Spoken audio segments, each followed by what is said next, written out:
I'm Hannah, and this is my second watercolour class, Mastering Layers. If you struggle with definition and contrast in your watercolour paintings, if you don't really know how to work in more than one layer, or you want to add more details, then this is the class for you. I've created it to help you become a master of layering. This beginner class will help you get in the watercolour mindset, and it's perfect if you're making a transition from painting in another medium.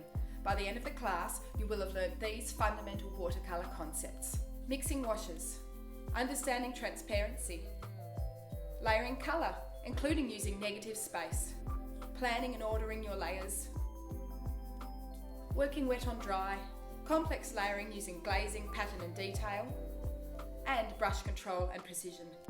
We've got a lot to cover.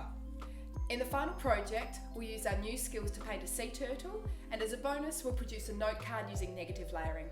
I'm also running a giveaway, so stay tuned to hear more about that. If you enjoy the class, please do review it. It makes a big difference to the video algorithm. If you're looking for something more advanced, check out my other class, combining watercolour and gouache 3 ways.